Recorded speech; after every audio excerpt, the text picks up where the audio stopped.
Bien, entonces estamos grabando esta segunda parte también, en el que ustedes pueden plantear las preguntas, los interrogantes que se les han presentado frente a la lectura del texto, a la lectura de este capítulo 4 del Evangelio según San Marcos. Bien, bueno, procedo a leer porque ya llegaron varias. La primera pregunta que nos llegó es sobre el discurso, este discurso de las parábolas. ¿Qué es lo específico en este discurso a diferencia de otros discursos de Jesús? Ajá. Jesús tenía distintos modos de dirigirse a la multitud, a los apóstoles y a los escribas y fariseos, para indicar a los tres, digamos, tres tipos de auditorio diferentes que Jesús tenía, ¿no es cierto? Jesús utilizaba sentencias, por ejemplo, el que quiera salvar su vida la perderá y el que pierda su vida por mí la salvará, ¿no? Una sentencia, es decir, un dicho, así tajante, como para descolocar al oyente, como para desestructurarlo, pero no para dejarlo desestructurado, sino para estructurarlo en un nivel superior. Bien, ahora, también tenía otro tipo de enseñanzas, de discursos. Lo primero que tengo que decir es que leyendo el Evangelio de Marcos, hasta el momento se nos había dicho que Jesús enseñaba, pero es la primera vez que Marcos nos dice qué cosa decía, qué enseñaba, ¿no? El contenido de su enseñanza. Y lo hace con un discurso parabólico, es decir, es un recurso que él utiliza, una imagen que él utiliza, una pequeña historia, habíamos dicho, ¿no es cierto? Entonces, yo ahora voy a compartir pantalla, a ver si puedo presentarles entonces lo que serían las parábolas de Jesús desde el punto de vista técnico, un poco para responder esta pregunta. Después voy a tratar de responder también a lo que significa la dinámica que genera este tipo de discurso, el discurso parabólico, el discurso en parábola. Entonces decimos que la parábola, y en esto estoy siguiendo a un gran profesor que yo tuve, el padre Horacio Lona, salesiano, que lo tuve como profesor de Biblia hace muchos años. Esto lo saqué de sus apuntes, no está publicado, pero igual yo lo quiero mencionar porque realmente nos ayudó muchísimo cuando nos presentó este tema. Él decía que la parábola es un relato, una narración, un cuento, una pequeña historia. Entonces, si yo le pregunto, ¿qué es una parábola? Es una pequeña historia que Jesús contaba, pero que desarrolla, ¿qué cosa? Una imagen, una comparación o una metáfora. Entonces, ¿qué es una parábola? Una narración, un cuento, una pequeña historia que desarrolla, que se sirve de una imagen, se sirve de una comparación o se sirve de una metáfora. Si quieren, se las voy a complicar un poquito más. ¿Qué es una imagen? Una imagen literaria. Les pongo un ejemplo que encontramos en Mateo 5:13. Cuando Jesús dice, ustedes son la sal de la tierra. ¿Qué tenemos aquí? Las personas a las cuales Jesús se dirige, ustedes, a los discípulos se los está diciendo. ¿Qué es lo que quiere significar? La cosa significada, ustedes. Utiliza el verbo ser, ustedes son. ¿Qué cosa? ¿Qué figura va a utilizar Jesús? La sal de la tierra. Entonces, una imagen literaria, ¿eh? En una imagen literaria encontramos la cosa significada y la cosa figurada, unidas por el verbo ser. Ustedes son la sal de la tierra. Es una imagen que Jesús utiliza. Bien, pero entonces, ¿qué es una comparación? Es muy fácil. Les pongo primero el ejemplo. En Mateo 10:16, Jesús dice, yo los envío como ovejas en medio de lobos. Ahí ven que está subrayado, ¿Cómo? Entonces, una comparación es una imagen literaria con partícula comparativa. ¿Cómo? Yo los envío como ovejas en medio de lobos. Y ahora vamos a ir a la metáfora. Dijimos que la parábola desarrolla una imagen literaria, una comparación y una metáfora. Aquí tenemos otro ejemplo en Mateo 7:13, cuando Jesús dice, entren por la puerta angosta. Esto es una metáfora. Es una frase en la que aparece solo la cosa figurada. Bien, retomamos entonces la definición de parábola. Dijimos que parábola es un relato, una narración, un cuento, una pequeña historia que desarrolla una imagen, una comparación y una metáfora. No sé si con esto ya respondo. A ver qué más hay acá. Bueno, nosotros encontramos en Marcos 4:26, el reino de Dios es como. Se parece a, en Marcos 31. Y dice Marcos, como ustedes habrán leído seguramente, les anunciaba la palabra con muchas parábolas, como estas, según podían entenderle. Repito, la cosa figurada, que es el tema del relato, pertenece a la vida cotidiana. La alegría de la mujer al encontrar la moneda perdida, que encontramos en Lucas 15. La desproporción entre la pequeña semilla y el fruto final, que encontramos en Marcos 4:30 al 32. ¿Qué es Marcos 4:30? Es la parábola del grano de mostaza. La reacción del padre ante el retorno del hijo. ¿Se acuerdan la parábola la así llamada parábola del hijo pródigo que encontramos en Lucas 15, 11 a 32? ¿No? Esta reacción del padre representa un hecho insólito, sorprendente. Ustedes recordarán, ¿no? El hijo que dilapidó todo, después es recibido con todos los honores por su padre. Es un hecho insólito, sorprendente, no es común. No es tanto de la vida cotidiana, de la vida real. Hay algo sorprendente en esta así llamada parábola del hijo pródigo, o como muchos la llaman, parábola del padre y los dos hijos.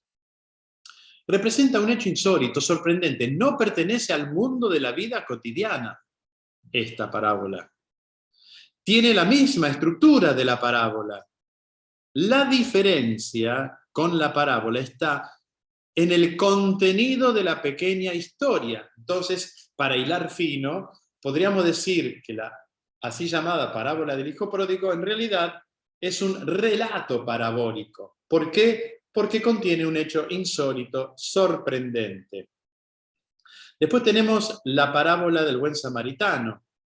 Le llamamos también parábola, ¿no? En Lucas 10, 29 al 37. Se trata de un relato que no tiene, ¿qué cosa no tiene este relato? Necesidad propiamente de ser explicado. La única consecuencia es, vete y haz tú lo mismo. ¿Se acuerdan? La finalidad es, en esta parábola del buen samaritano, es expresar una forma de actuar de carácter paradigmático, de carácter ejemplar. Vete y haz tú lo mismo. ¿Qué significa esto? Significa que en realidad, y seguimos hilando fino, la así llamada parábola del buen samaritano en realidad es un relato ejemplar. Vete y haz tú lo mismo. Genial el padre Horacio Lona con estas distinciones que nos ayudan a comprender un poquito el lenguaje que Jesús utilizaba, ¿no es cierto? Digamos, un lenguaje, podríamos decir, un tipo de enseñanza que provoca al oyente, que lo invita a involucrarse, ¿no? Bien. Bueno, hay muchas preguntas, muchas. Voy a proceder a leer una por una. La que sigue es, bueno, dado que sos un especialista en Biblia, si alguna vez contaste cuántas parábolas hay en todos los evangelios. Bueno, voy a ir a mis apuntes. Aproximadamente 42 Mm. constituyen gran parte del Evangelio, los Evangelios, y coinciden más o menos con el número de los milagros. Ahora ustedes dicen, ¿por qué aproximadamente 42? Ya les voy a decir. Por ejemplo, en Marcos encontramos 6 parábolas, en Mateo 22, en Lucas 31. Algunas parábolas son comunes a los 3 evangelios. Estos son los sinópticos, ¿no? Marcos, Mateo y Lucas. Y a veces encontramos que una parábola están en 2 evangelios, ¿eh? En solamente 2, no en los 3. En Marcos y otras parábolas que están solo en uno. Por ejemplo, la del hijo pródigo está solamente en Lucas 15. En Marcos, los discursos de Jesús son transmitidos prácticamente solo en parábolas. Es prácticamente como que Jesús hablara en Marcos, solo en parábolas. Yo les decía aproximadamente 42, depende un poco de los autores, ¿no? Fíjense, hemos hecho la distinción entre parábola, relato parabólico, relato ejemplar. Bueno, ahí están, los autores se dividen, a veces dicen no, esta no es una parábola, es más bien un relato parabólico, en fin. Y además, yo hablé de los sinópticos, Mateo, Marcos y Lucas, pero algunos autores encuentran también en el Evangelio de Juan parábolas, pequeñas, breves. Por ejemplo, recordarán ustedes, si el grano de trigo no cae en tierra y muere, queda solo, pero si muere, da mucho fruto. Le llaman parábola joánica, breve parábola joánica. Es de tipo cristológico porque se refiere a Jesús, ¿no? Jesús es el grano de trigo que cae en tierra, muere y produce mucho fruto, es decir, la salvación. Hay otra imagen que Juan utiliza, ¿se acuerdan ustedes en los discursos de despedida de Jesús? Cuando Jesús se está despidiendo, los apóstoles están tristes, ¿no es cierto? Entonces, Jesús utiliza una parábola, una breve parábola de la mujer, a ver si la encuentro acá, dice así, Juan 16, 21, la mujer suele estar triste cuando va a dar a luz, porque le ha llegado su hora, pero cuando ha dado a luz al niño ya no se acuerda del aprieto, por el gozo de que ha nacido una persona en el mundo. También ustedes están tristes ahora, pero volveré a verlos y los llenaré y se llenarán de alegría, ¿no? ¿Ven? Hay algunos autores entonces que dicen, bueno, no, también Juan tiene algunas parábolas, si bien son breves. En realidad, en general son relatos breves. Lo que pasa es que Juan tiene muy breves relatos y algunos consideran que estas son parábolas. Y me gustaría terminar entonces esto que estoy diciendo con una expresión, con una frase de uno de los más grandes estudiosos sobre las parábolas, Joachim Jeremías. El título del libro de las que la saqué es las parábolas de Jesús, el original está en alemán, esto fue publicado en 1991. Dice Joachim Jeremías, que es un protestante, un evangélico, pero bueno, a este nivel, todos los que estudian la Biblia, digamos, los más grandes estudiosos, ahí ya no se hace mucha distinción, si son católicos o luteranos. Lo importante es que sepan, que conozcan el texto, que sepan interpretarlo, ¿no? Si ven después, bueno, por ahí tenemos algunas diferencias en la interpretación. Pero bueno, lo que dice Joachim Jeremías es esto. Se admite generalmente que las imágenes se graban en la memoria más fijamente que los temas abstractos. Se admite generalmente que las imágenes se graban en la memoria más fijamente que los temas abstractos. Bueno, hoy estamos en el mundo de la imagen, del sonido, bueno, ya lo sabemos esto, pero bueno, esto lo dijo en el siglo pasado Joachim Jeremías y refiriéndose a las parábolas de Jesús, porque 2000 años atrás parece ser que también Jesús tenía muy claro esto de la imagen.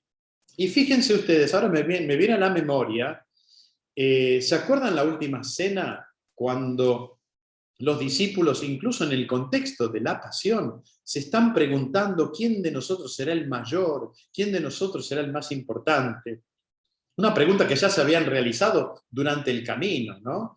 Jesús le había dado una primera respuesta, pero parece ser que los discípulos todavía se siguen preguntando, ¿quién será el más importante entre nosotros? ¿Y Jesús qué hace en la última cena? Utiliza una imagen, les lava los pies a los discípulos. Las imágenes se graban en la memoria más fijamente que los temas abstractos. Utiliza una imagen y también una palabra, porque después les explica, le dicen, ¿vieron lo que acabo de hacer con ustedes? Bueno, léanse, está en el capítulo 13 de Juan. Bien. Bueno, haciendo referencia a la comparación entre Marcos y el resto de los evangelios, estas parábolas que aparecen en el capítulo 4, ¿aparecen en los otros evangelios o si alguna de estas parábolas solo aparece en Marcos? Muy buena pregunta esta. Hacemos muy bien en preguntar, por ejemplo, si la parábola que estamos leyendo en un determinado evangelio, por ejemplo, ahora estamos leyendo Marcos, aparecen también en los otros.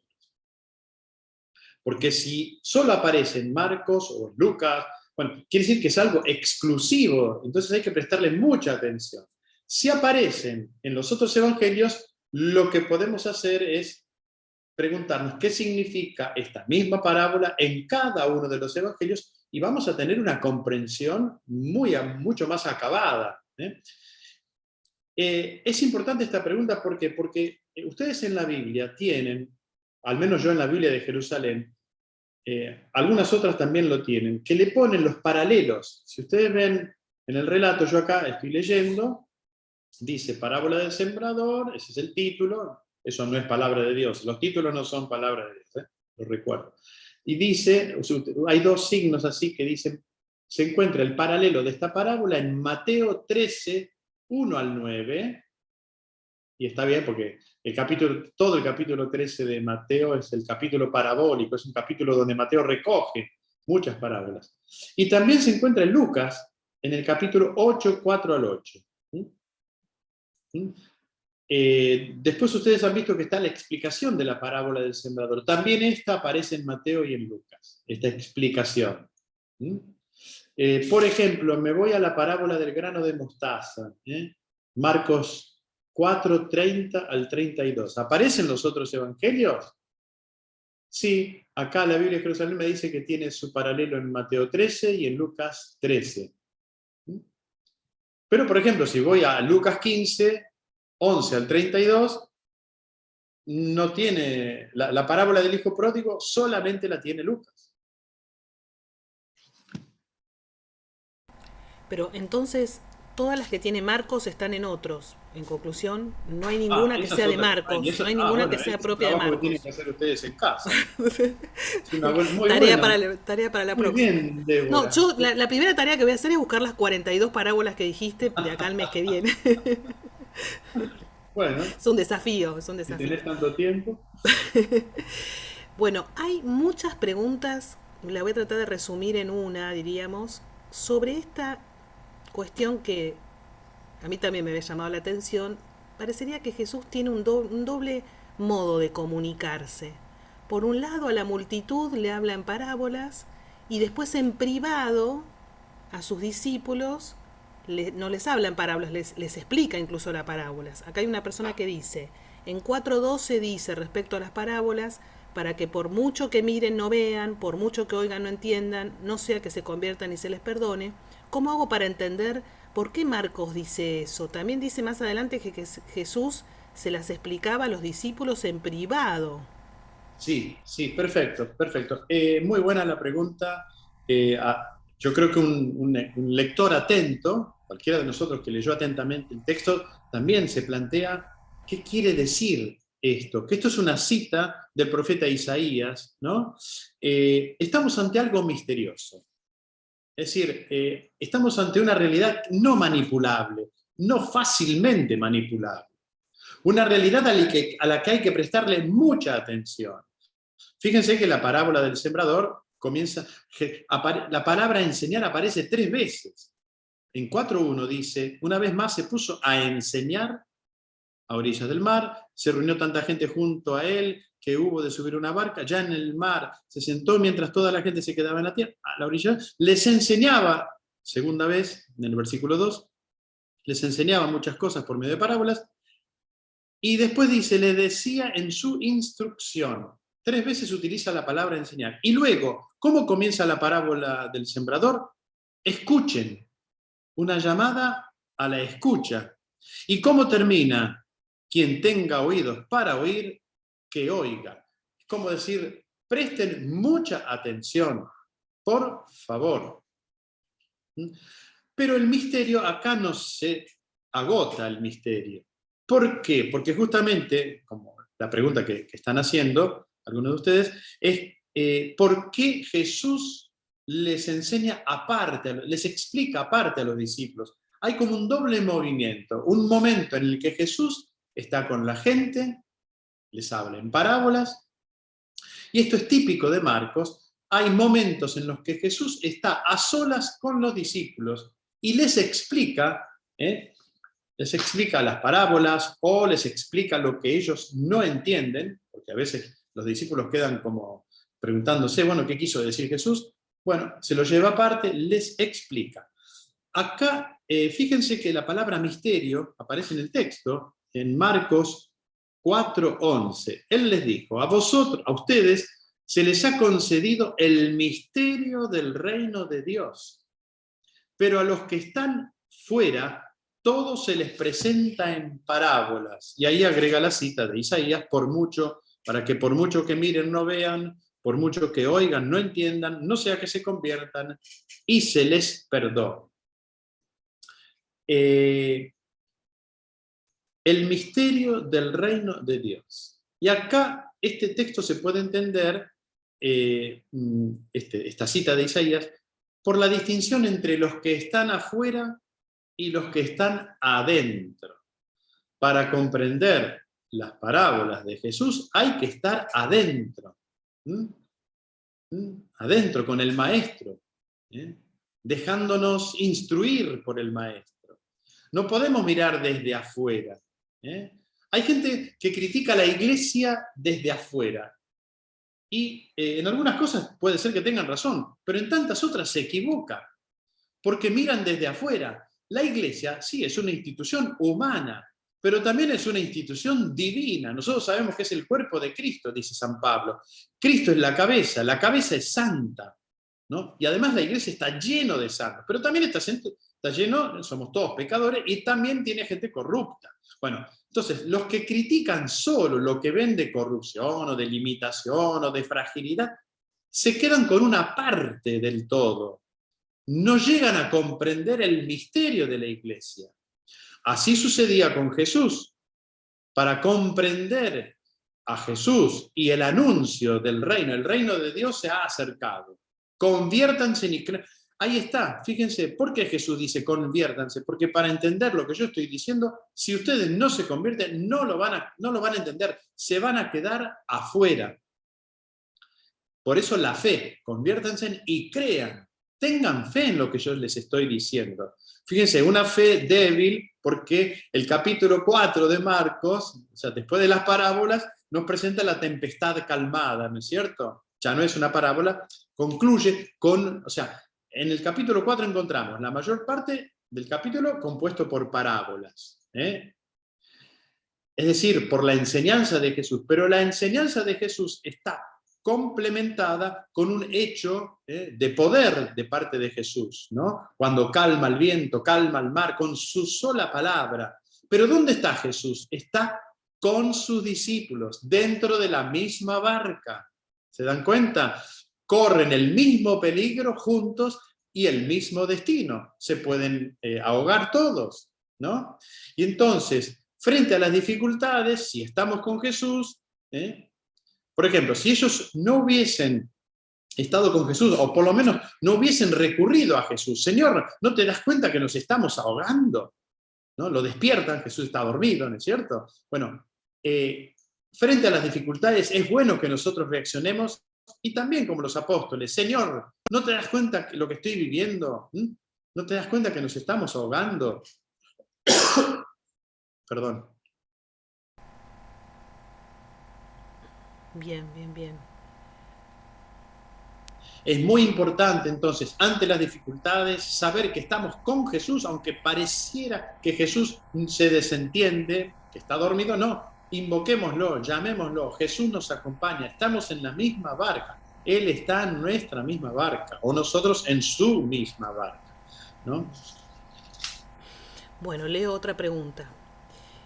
En la parábola del sembrador menciona que los que están a lo largo del camino donde se siembra la palabra son aquellos que la oyen y al momento viene Satanás y se lleva la palabra sembrada en ellos. La pregunta es, ¿cómo viene Satanás? ¿De qué forma podemos identificarlo? Y también la palabra señala que cae en distintos terrenos. La pregunta es, ¿cuál sería la condición del terreno bueno? ¿Qué se tendría que hacer para que el terreno sea fértil? Acá tiene que ver la confianza en Dios. Una pregunta es sobre Satanás, que arrebata la palabra, Perfecto, perfecto, y la sí. otra el terreno. Acá entonces, acá tenemos que distinguir perfectamente entre la semilla y los distintos terrenos. Esta es la primera distinción que hay que hacer. No podemos poner en duda la potencia que tiene la semilla. Y no lo ponemos en duda sobre todo cuando cae en terreno bueno. Si la semilla, con toda su potencia, cae en terreno bueno, produce, ¿no?, el 30, el 60, el 100, o sea, produce mucho más de lo que los agrónomos hoy dicen que el máximo de una semilla de trigo, por ejemplo, llegaría a producir 15 veces. No, no. Aquí está la fuerza de la parábola, en la semilla, en la potencia que tiene la semilla.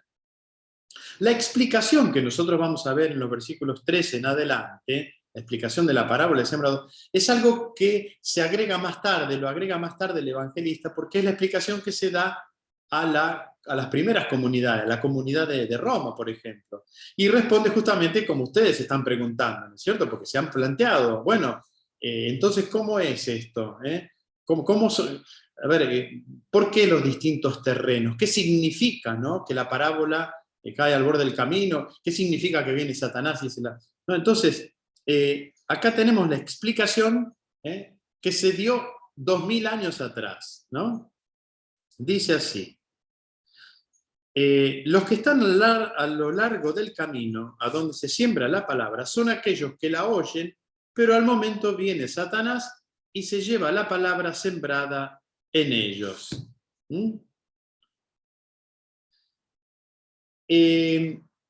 A ver, nosotros nos imaginamos Satanás, un diablo vestido con la cola. A ver, nosotros a veces escuchamos, o mejor dicho, oímos, pero no escuchamos. Entonces, como decimos normalmente, entra por un lado y sale por el otro. Es eso. Es inútil ir a la iglesia, decir, yo fui a la iglesia, sí, escuché, pero oí lo que dijo el cura, cuando proclamaron, pero no me quedó nada. Es decir, en realidad no escuché. Porque escuchar es que uno deja que entre al menos algo del contenido. Después sigue el texto explicando. De igual modo, los sembrados en terreno pedregoso son los que oyen la palabra y de momento la reciben con alegría. ¿Vieron cuando nos entusiasmamos? ¡Ay, qué lindo lo que dijo el Padre! ¿No? Pero como no tienen raíz en sí mismos, por ser inconstantes, sucumben enseguida en cuanto se presenta una tribulación o persecución por causa de la palabra. Acá el tema es que no basta entusiasmarse con la palabra. Es necesario dejar que esta palabra germine. Fíjense que hay un increyendo en la parábola del sembrador, ¿no? La primera ni siquiera cae en tierra, vienen los pájaros, las aves se la llevan. Ni siquiera cae en tierra, ni siquiera se pudre, digamos, la semilla. No. La segunda digamos, no llega a germinar. Después dice, otros son los sembrados entre los abrojos. son los que han oído la palabra, pero las preocupaciones del mundo, la seducción de las riquezas y las demás concupiscencias la invaden y sofocan. Bueno, esta se ve que germinó, que creció un poquito, pero ahí tenemos las preocupaciones del mundo. Es muy interesante los tipos digamos, cómo reacciona la semilla frente a los distintos terrenos, ¿no? Y finalmente, los sembrados en tierra buena. Entonces, aquí, la semilla cae, se rompe, digamos, muere, la semilla se rompe, brota, sale el tallo, y no solo el tallo, sino que produce fruto. Entonces, esta es la que cae en tierra buena. Y dice, son los que acogen y dan fruto, unos 30, otros 60, otros 100. Bien, otra pregunta dice, me gustaría, Fray Martín, que puedas explicar la frase, al que produce se le dará y al que no produce se le quitará incluso lo que tiene en la parábola de lámpara. En la parábola de la lámpara. Ahí. Sí, son dos Sí, parábolas. bueno, eso está en el versículo. Ustedes me tienen que decir los versículos, para responder. Esto está en el versículo 25 del capítulo 4. Al que tiene se le dará, y al que no tiene se le quitará hasta lo que tiene. Bueno, esta también es una cosa que a uno lo deja medio perplejo cuando la escucha por primera vez. Bueno, el tema es así. A ver, si yo digo, soy cristiano. Bueno, sí, soy cristiano. Cada tanto se me ocurre ir a misa. Bueno, cada tanto escucho la palabra. Bueno, digo, la verdad, ¿qué me queda? ¿Qué me queda, no? Después de un año de vivir así la vida cristiana. La verdad que me queda muy poco. Y lo poco que me queda se pierde en el olvido. Porque estoy más interesado, qué sé yo, en ver películas, en salir a divertirme. Ahora, el cristiano que va a la iglesia, que participa, que escucha la palabra, que escucha una explicación, que lee, en la medida en que va leyendo y se va preocupando de comprender, comprende cada vez más.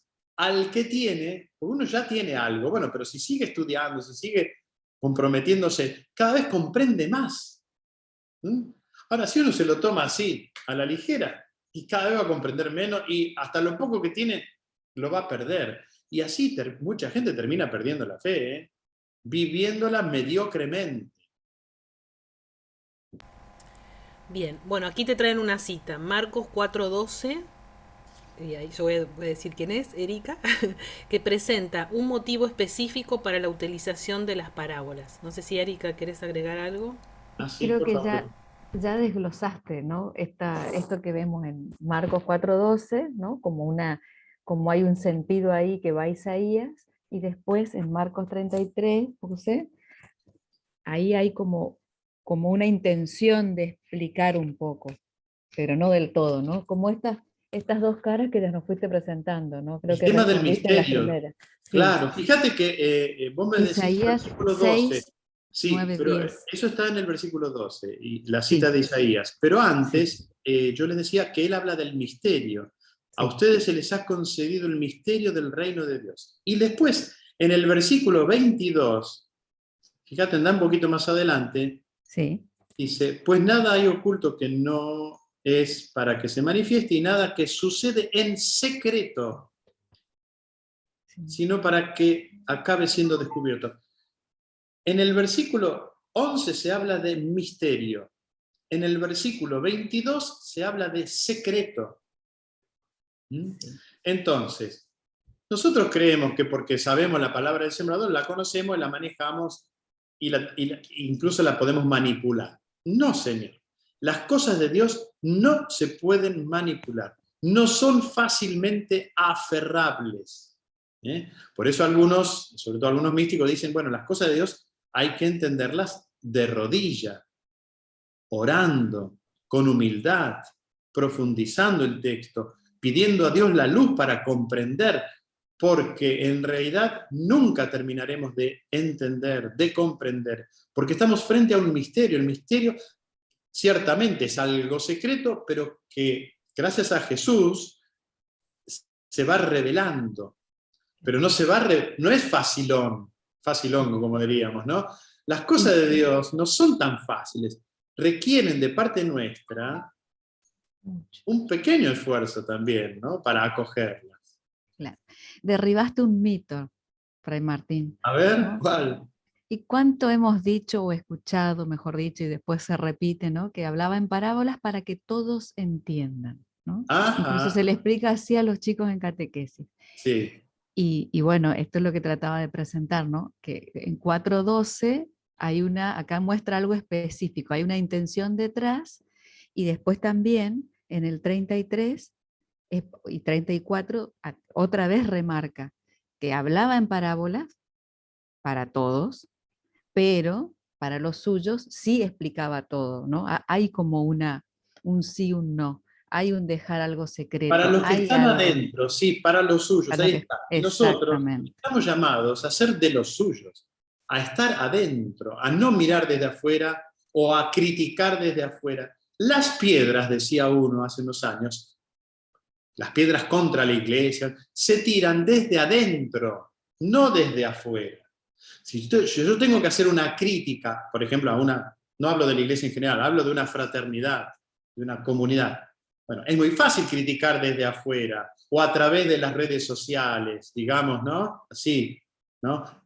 En el montón yo tiro las piedras desde afuera. No, hay que tener el coraje de estar adentro. Si yo amo esta comunidad, esta fraternidad, tengo que tener el coraje de decir las cosas adentro, ¿eh? De cara a las personas, de frente, por supuesto con caridad, ¿no? Así que bueno, o estás adentro o estás afuera, y eso depende de cada uno de nosotros, ¿no? Y si estamos adentro y tenemos el coraje y la responsabilidad, porque es una responsabilidad estar adentro, porque me implica, me involucra. Yo quisiera aprovechar este momento para recordarles que no solamente en el Nuevo Testamento hay parábolas en los Evangelios, sino también en el Antiguo Testamento. Y me gustaría recordarles el segundo libro de Samuel, 2 Samuel, capítulo 11. Me gustaría recordarles el pecado del rey David, el rey de Israel. Ustedes se acordarán del pecado del rey David, ¿cuál era? Cuando esa tarde se levantó, mientras su gente estaba en la guerra, sus soldados estaban guerreando, él se levantó una tarde, se paseaba por el terrado de la casa real, vio una mujer muy hermosa, Betsabé, la manda a llamar, se termina acostando con ella, Betsabé le dice que quedó embarazada. Bueno, el rey, ¿qué hace? Lo llama a Urías, el esposo, que era un soldado que estaba en la guerra, y trata de ocultar la situación, le dice, bueno, vete a tu casa a descansar un poquito, como diciendo, vete donde está tu mujer. Urías no se acuesta con su mujer, duerme afuera y dice, ¿por qué? Dice, mientras los soldados están luchando, el arca, Israel está en la guerra, yo no puedo, ¿no? Además porque había una prohibición también ritual, ¿no es cierto? Le avisan a David y David lo termina emborrachando para ver si finalmente se acuesta con su mujer. El hombre duerme afuera y ¿qué hace? Lo termina mandando al frente de la batalla para que lo maten, le dice al jefe del ejército, a Joab le dice que lo pongan en el frente de batalla y lo terminan matando, ¿no? Y después de eso, ¿qué hace David? Y bueno, se la apropia. Es impresionante este relato de 2 Samuel, capítulo 11. Ustedes, estas cosas en las cortes reales, al final se sabe. En los corrillos, en los corredores, se sabía, ¿no?, lo que había hecho el rey David.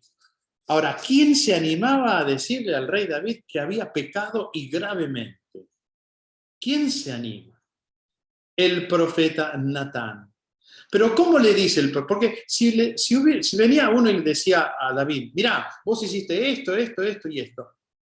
David ya había tratado de ocultar su pecado. Bueno, enseguida, si vos le vas directo, el rey se iba a defender, iba a negar todo. ¿Qué hace el profeta Natán? Le cuenta un cuentito. le cuenta una parábola. La voy a leer. Porque el Señor lo envió al profeta Natán donde David, que llegando donde él le dijo, había dos hombres en una ciudad. Uno era rico y el otro pobre. El rico tenía ovejas y bueyes en gran abundancia. El pobre no tenía más que una corderilla, un corderito, solo una, pequeña, que había comprado. Él la alimentaba y ella iba creciendo con él y sus hijos, comiendo su pan, bebiendo en su copa, durmiendo en su seno igual que una hija. Estoy leyendo el capítulo 12 de 2 Samuel, ¿no? Los primeros versículos. Versículo 4. Vino un visitante donde el hombre rico y dándole pena tomar su ganado, sus vacas y sus ovejas para dar de comer a aquel hombre llegado a su casa, tomó la ovejita del pobre y dio de comer a aquel hombre llegado a su casa. Dice el versículo 5. David se encendió en cólera contra aquel hombre y dijo a Natán, por la vida del Señor, que merece la muerte el hombre que tal cosa hizo, pagará 4 veces más, 4 veces la oveja por haber hecho semejante cosa y por no haber tenido compasión. Y aquí viene el versículo 7. Entonces Natán dijo a David, ese hombre eres tú. Genial. ¿Qué hizo Natán, el profeta? Le contó una historia, lo llevó al rey David fuera de su situación personal, a otro campo, a una historia. Y lo involucró, sin que se diera cuenta el rey, lo involucró, y el rey emitió sentencia contra sí mismo. Ese hombre merecería la muerte, ese hombre eres tú. Aquí encontramos la dinámica de la parábola. Que esto realmente es muy el dinamismo que tiene una parábola, ¿no?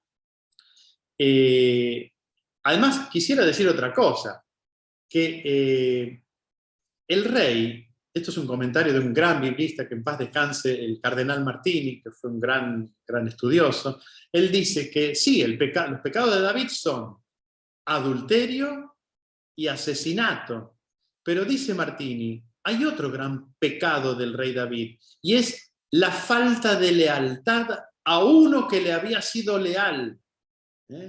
Urías había sido leal al rey y al pueblo de Israel, ¿no?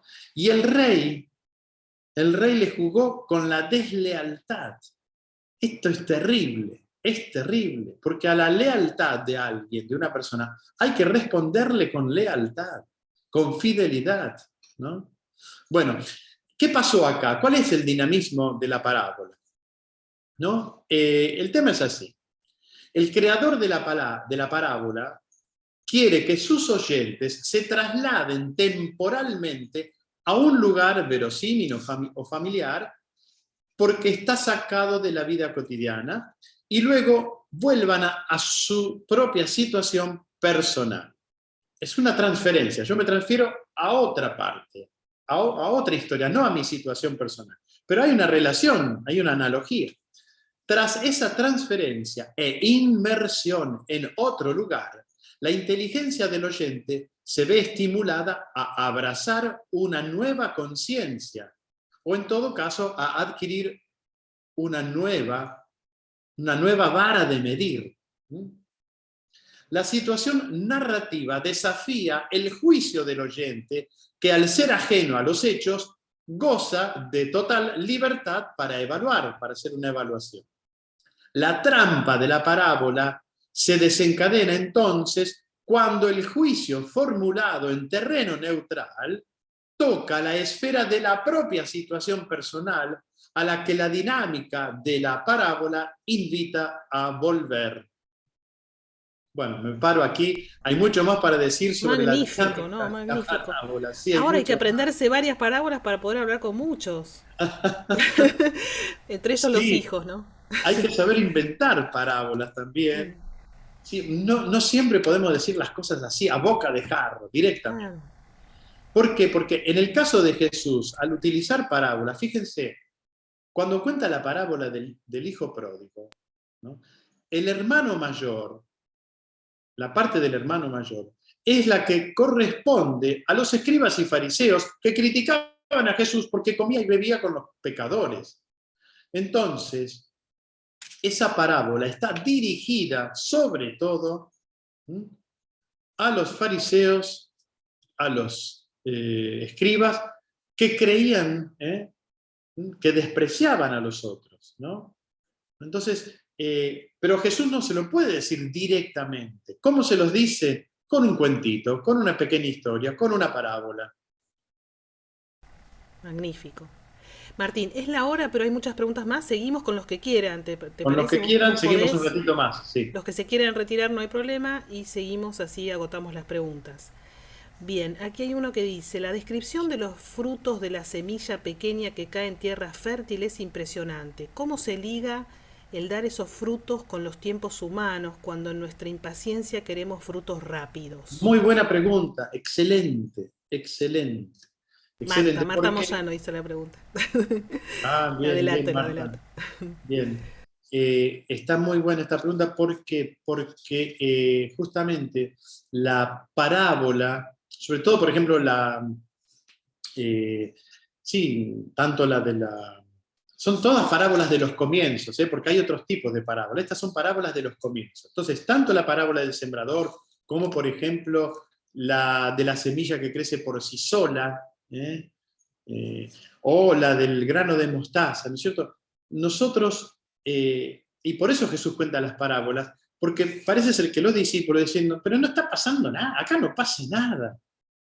Es decir, se ponen impacientes, se ponen ansiosos. Entonces acá, por eso la fe es importante, porque la fe en la potencia de la semilla, en la fuerza de la palabra de Jesús, ¿no? Entonces, como en la naturaleza, es así, el sembrador, el agricultor, el campesino tiene que esperar, no puede tirar de la planta para que crezca más rápido, pero ciertamente va a producir. Entonces, acá hay que tener fe en el futuro, tratar de no ser impacientes y tener fe en que esa semilla, que tiene potencia, tiene una potencia interna, tarde o temprano va a producir su fruto.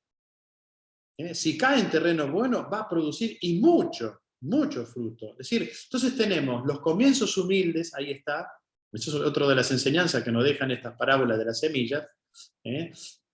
Los comienzos son humildes y aparentemente insignificantes, pero el final de la historia, por ejemplo, la del grano de mostaza, ¿no? Dice, es como un grano de mostaza que en el momento de sembrarlo es más pequeño que cualquier semilla que se siembre en la tierra. Yo no sé si todos los que están escuchando ahora vieron un grano de mostaza. Es casi como un puntito hecho en una hoja blanca, ¿no? Es muy pequeñita. Dice, es el más pequeño, dice. Pero una vez sembrado, crece y se hace mayor que todas las hortalizas y echa ramas tan grandes que las aves del cielo anidan a su sombra. Creo que dicen que tiene más de 3 metros de altura, puede alcanzar, ¿no? Entonces, las otras hortalizas no alcanzan tanta altura. Bueno, las aves del cielo anidan a su sombra. Entonces, en el fondo, estas parábolas de los comienzos, parábolas del sembrado, nos está diciendo, tengan fe, no se desanimen, confíen en mí, confíen en mi palabra. Antes o después va a producir fruto. No bajen los brazos, no se achiquen, no se acobarden. Bien. Otra pregunta, bueno, gracias Martín. Otra pregunta dice, ¿la conversión es un acto de voluntad propia? ¿Es una decisión? ¿Es un acto de fe?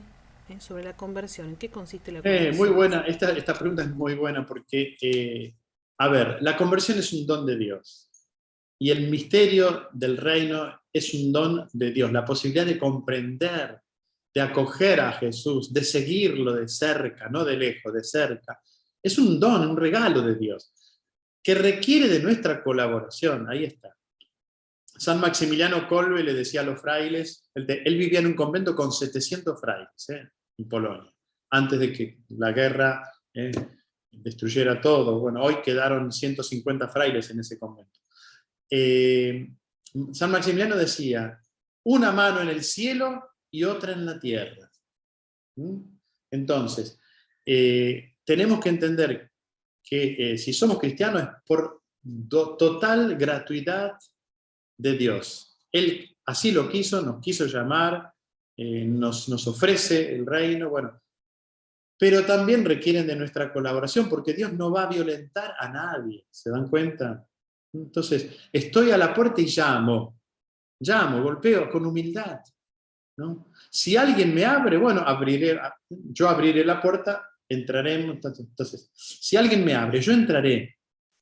Entonces, la delicadeza de Jesús, esto dice el poeta que el amigo, cuando quiere entrar en el alma de su amigo, entra con los pies descalzos de su amigo, de su amiga, ¿no? Entonces, y así debería ser en relación a nuestros hermanos, entrar, sobre todo en la intimidad de otra persona, con los pies descalzos, con humildad, ¿no? Entonces, así quiere entrar Dios en nuestra vida, con delicadeza, con humildad. Pero claro, si nosotros no le abrimos, no va a derribar la puerta, no la va a forzar. Entonces, entender estas dos cosas, que es un don total de Dios el que seamos cristianos, que hayamos sido bautizados, todos los dones que hemos recibido, pero también que requiere de nuestra colaboración, ¿no? Bien. Bueno, una última pregunta, por lo menos las que me llegaron a mí, no sé si Valeria y Erika tienen alguna pregunta. Hay alguien que se detiene en esto de dar el 100%, dar menos. ¿Qué sería dar el 100% de la semilla? El Y martirio, la dar muerte, toda la hasta posibilidad que uno morir. tiene. Dicen, por ejemplo, que los santos, ¿no? Por ejemplo, hay santos más grandes, santos más pequeños. En realidad, es como no sé si escucharon esta comparación, como un vaso de agua, ¿no? Un vaso. Cada uno tiene un vaso distinto, la medida del vaso. Algunos son más pequeños, otros más grandes. Bueno, lo importante es que todos llenemos el vaso. Ese es el tema. Ahí está la diferencia. Entonces, el problema no es si el vaso es más pequeño o es más grande. Bueno, todos estamos llamados a colmar la medida. Ahí está, a rendir el 100%. Bien. Bueno, no hay más preguntas. No sé si alguno quiere levantar la mano y si no ya daríamos terminado. No sé si nos... Hoy tenemos un continuado, Martín, de los que son del OFS, un Ajá. conversatorio sobre Manuela Mattioli. Aprovecho para invitar a todos los que quieran. ¿A qué hora lo tienen? 3 de la tarde. 3 de la tarde. Bien. Si me permitís, lo puedo compartir después el link en el grupo Sí, por del supuesto. curso. Bueno, Sí, claro, para todo los que suma. quieran, Manuela Mattioli fue una mujer muy extraordinaria que la estamos descubriendo este año. Bueno, ¿nos querés dar una bendición entonces a todos? Y antes me Los que nos gustaría quedamos al final. decirles por la dinámica que tienen estas parábolas, que el dinamismo, ¿no?, de la parábola es transmitir el mensaje no directamente, sino mediado por el carácter convincente del relato. Libera a los oyentes de cualquier tipo de autodefensa, los tranquiliza y los invita a un juicio que actúa como una trampa. Una vez formulado, se revelan las intenciones del corazón de los destinatarios. El orador, en este caso Jesús, y el evangelista Marcos, esperan que el lector se introduzca en el relato como un actor más, que se sumerja en la situación y se deje implicar plenamente en la situación descrita. La parábola sacude y transporta al oyente a otro lugar, en el que se aleja de las ideas preconcebidas y los prejuicios y puede emitir libremente un juicio, acogiendo la alteridad divina y su acción sorprendente. Dios es el totalmente otro y siempre, siempre nos va a sorprender. Y aquí está entonces un elemento para verificar si realmente en mi oración, en mi lectura de la Biblia, de la Sagrada Escritura, del Evangelio de Marcos o de los Evangelios en general, yo me dejo sorprender, ¿no? Si en mi persona se produce el estupor, la sorpresa, la admiración, quiere decir que estoy realmente recibiendo el mensaje, que estoy entrando en los misterios del reino. Bueno, les doy la bendición final y los invitamos entonces para el mes de julio, o sea, tenemos todo un mes para prepararnos, seguir leyendo Marcos, y sería el sábado 30 de julio, el próximo encuentro, sábado 30 de julio a las 10 de la mañana, un ratito antes que se conecten. Bueno, el Señor los bendiga y los proteja, les muestre su rostro, tenga misericordia de ustedes y les conceda la paz y la bendición de Dios Todopoderoso, del Padre, del Hijo y del Espíritu Santo, descienda sobre cada uno de ustedes y sus familiares y permanezca para siempre. Adiós. Gracias.